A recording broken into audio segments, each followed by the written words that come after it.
Hey everyone, welcome to my YouTube channel. तो अब आप लोगों की चलेंगी हिंदी के एमसीक्यू की सीरीज चलेगी और ये होगा आपका फर्स्ट चैप्टर जो हिंदी भाषा का सामान्य परिचय होता है और उसमें प्रमुख बोलियां होती है। ये चैप्टर होगा। ऐसे ही मैं सारे चैप्टर आप लोगों के सामने लेके आऊँगी और उसके एमसीक्यू लेके आऊँगी, जैसे मुहावरे, लोकोक्तियाँ हो गया, समास हो गया, वर्तनी हो गया, विलोम, पर्यायवाची, तद्भव, तत्सम, संधि। तो ऐसे विभिन्न प्रकार के आप लोगों के चैप्टर हिंदी के जो सारी परीक्षाओं में पूछे जाते हैं, चाहे वो स्टेट लेवल हो या सेंट्रल लेवल हो, हिंदी के क्वेश्चंस पूछे ही जाते हैं।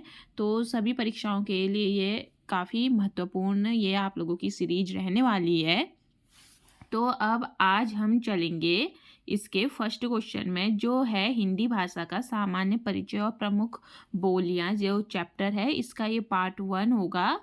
तो इस पे फर्स्ट क्वेश्चन पे लिखा हुआ है, किस वर्ष हिंदी भाषा को कार्यान्वित करने का प्रस्ताव किया, यानी कि स्वीकृत करने का प्रस्ताव किया था। तो इसका आंसर हो जाएगा ऑप्शन नंबर ए, 14 सितंबर 1949 को। ठीक हो गया। क्वेश्चन नंबर फर्स्ट का आंसर है option number A. Next question है क्वेश्चन नंबर 2। क्वेश्चन नंबर 2 में लिखा है, 14 सितंबर 1949 को भारतीय संविधान सभा ने हिंदी को भारत संघ की कौन सी भाषा का दर्जा दिया। तो कौन सी भाषा का दर्जा दिया? ये दिया था राजभाषा। ऑप्शन नंबर डी इसका आंसर है।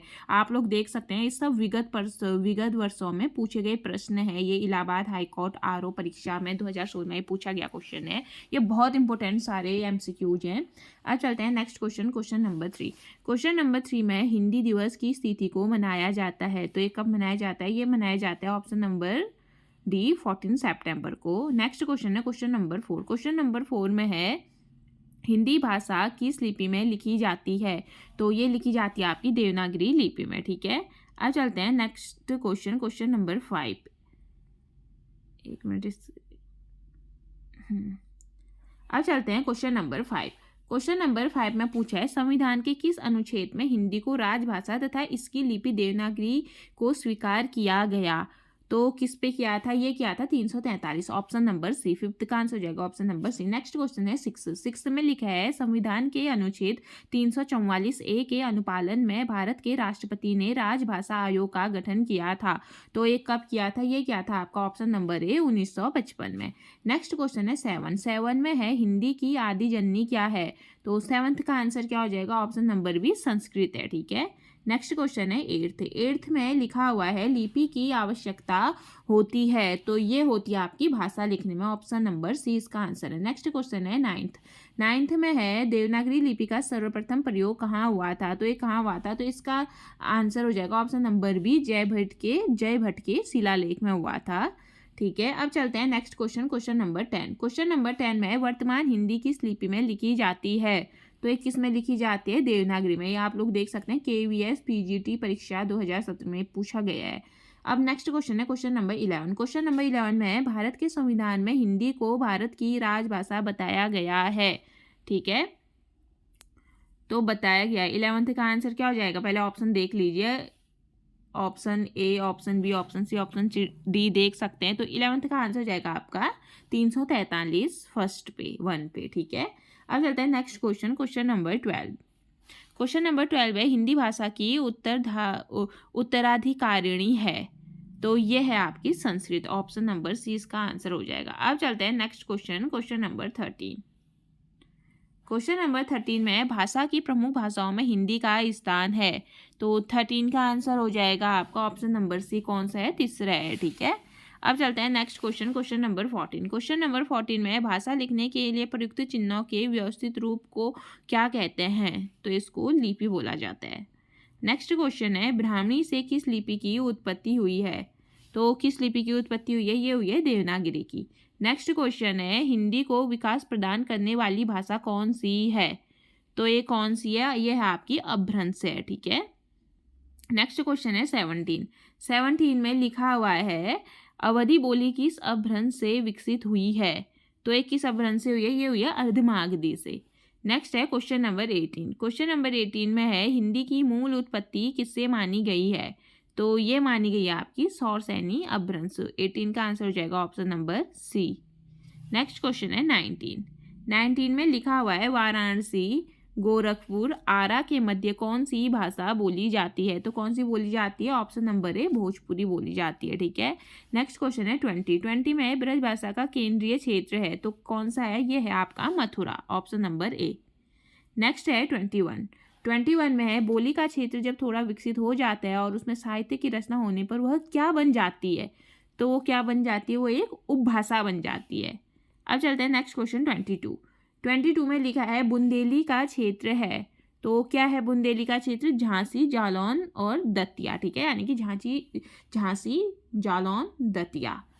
22 का आंसर क्या हो जाएगा? Option number D. नेक्स्ट है 23 किस भाषा का अनुवाद किया जाता है?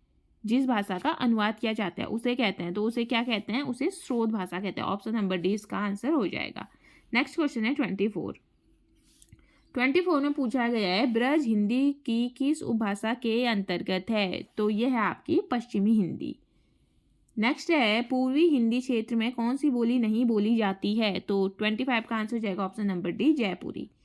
नेक्स्ट क्वेश्चन है निम्न में से कौन सी बोली उत्तर प्रदेश में बोली जाती है? तो 26 का आंसर क्या हो जाएगा? बुंदेली भी बोली जाती है, ठीक हो गया।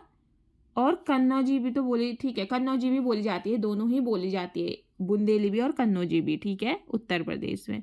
तो यानी कि ए और सी इसके आंसर होंगे 26 के। अब चलते हैं नेक्स्ट क्वेश्चन। इस पे ऑप्शन पे ऐसे नहीं दिया है, ए और सी ऐसे नहीं दिया है, पर बुंदेली और कन्नौजी दोनों ही बोले जाती है। इसमें से आप लोग कोई भी लगाओगे तो वो राइट होगा। ठीक है, ए एंड सी में से। अब चलते हैं next question number 27। Question number 27 है मथुरा और वृंदावन में प्रमुखतः कौन सी भाषा बोली जाती है? तो कौन सी बोली जाती है? ब्रज भाषा। नेक्स्ट है निम्न में से कौन सी बोली उत्तर प्रदेश की नहीं है पूछा है? तो 28 का आंसर क्या हो जाएगा? मेवाती, ये नहीं है। ठीक है। नेक्स्ट है कौन सी प्राचीन भाषा नहीं है पूछा है अभी भी, तो इसका आंसर कौन सा हो जाएगा? प्राचीन भाषा कौन सी नहीं है? पंजाबी नहीं है। ठीक है, और सारी क्या है? प्राचीन भाषाएं हैं। अब चलते हैं 29, अब चलते हैं 30 में पूछा गया है कौन सी बोली बिहारी की नहीं है? तो कौन सी नहीं है? ये है आपकी जयपुरी नहीं है। ठीक है। नेक्स्ट है पंजाब में हिंदी का प्रचार किसने किया? तो ये किसने किया था? तो ये क्या था? श्रद्धाराम फुलौरी ने। ऑप्शन नंबर डी इसका आंसर हो जाएगा 31 का। नेक्स्ट है 32 पे है निम्न में से कौन सी बोली उत्तर प्रदेश की नहीं है? तो कौन सी नहीं है? जयपुरी नहीं है। ठीक है, ऑप्शन नंबर बी इसका आंसर हो जाएगा। नेक्स्ट है 33 जयपुरी का स्थानीय नाम है, तो क्या है जयपुरी का स्थानीय नाम? ढूंढाड़ी है। ऑप्शन नंबर डी इसका आंसर हो जाएगा 33 का। नेक्स्ट है 34 में लिखा गया है उत्तर प्रदेश में कौन सी भाषा नहीं बोली जाती? अभी भी नहीं बोली जाती पूछा है। ठीक है, तो 34 का आंसर हो जाएगा ऑप्शन नंबर बी पहाड़ी नहीं बोली जाती है। तो ये पहाड़ी कहाँ बोली जाती है? ठीक है, उत्तराखंड पे। अब चलते हैं नेक्स्ट क्वेश्चन 35 पे है आधुनिक भारतीय आर्य भाषाओं का विकास किससे हुआ है? तो ये किससे हुआ है? 35 का आंसर जाएगा ऑप्शन नंबर डी अपभ्रंश से। ठीक है। नेक्स्ट क्वेश्चन है 36 में लिखा है आधुनिक भारतीय आर्य भाषा का काल कब से कब तक का है? तो कब का है? ये है 1000 ईस्वी से अब तक है। ठीक है, जो आधुनिक भारतीय भाषा है आपकी। आप लोग देख सकते हैं सारे ही क्वेश्चंस कुछ किसी न किसी एग्जाम में जरूर पूछे गए हैं, इस पर लिखा भी हुआ है, ये आप लोग देख सकते हैं। तो ये बहुत इंपॉर्टेंट है आने वाले आगामी जितनी भी आपकी गवर्नमेंट एग्जाम्स हैं, जो भी, चाहे स्टेट लेवल हो चाहे सेंट्रल लेवल हो, दोनों के लिए ये बहुत इंपॉर्टेंट सीरीज है। अब चलते हैं नेक्स्ट क्वेश्चन 37 में पूछा गया है लौकिक संस्कृत और अपभ्रंश हिंदी भाषा का उचित विकास क्रम है, रिक्त स्थान के लिए उचित विकल्प कौन सा है? तो 37 का आंसर हो जाएगा ऑप्शन नंबर डी पाली और प्राकृत। ठीक है। अब चलते हैं नेक्स्ट क्वेश्चन 38 में हिंदी का मानक रूप किस भाषा से विकसित हुआ है? तो ये किस भाषा से हुआ है?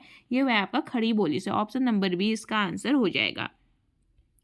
नेक्स्ट क्वेश्चन है 39 पे लिखा हुआ है मथुरा, आगरा, धौलपुर, ग्वालियर आदि क्षेत्र में निम्न में से कौन सी बोली बोली जाती है? तो कौन सी बोली बोली जाती है? ब्रज भाषा। ऑप्शन नंबर सी इसका आंसर हो जाएगा। नेक्स्ट है क्वेश्चन नंबर 40 में निम्न में से प्राचीन भारतीय आर्य भाषा कौन सी है? तो कौन सी है? ये आपकी वैदिक संस्कृति। ऑप्शन नंबर डी इसका आंसर हो जाएगा।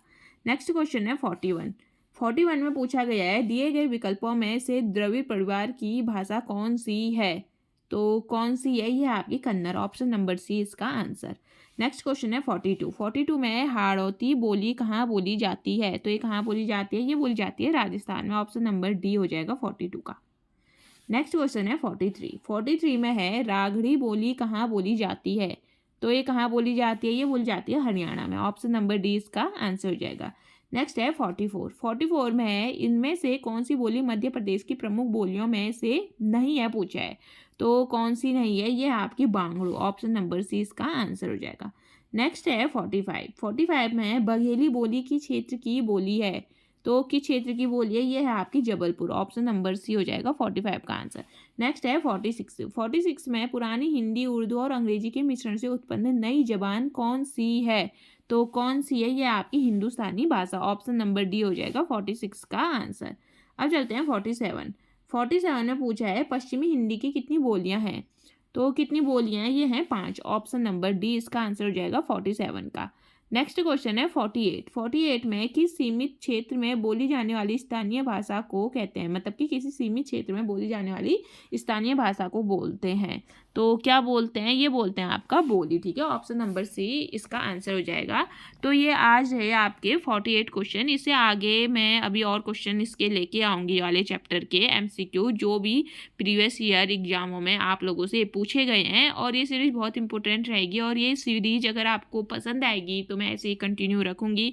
इसमें मैं सारे चैप्टरों के टोटल 28 चैप्टर तक के MCQ हैं, तो मैं सारे चैप्टरों के सीरीज वाइज MCQ लेके आऊँगी। अगर आपको मेरी वीडियो अच्छी लगी तो आप लोग मेरे चैनल पे बने रहिए। मिलते हैं ऐसे ही नेक्स्ट वीडियो के साथ। धन्यवाद।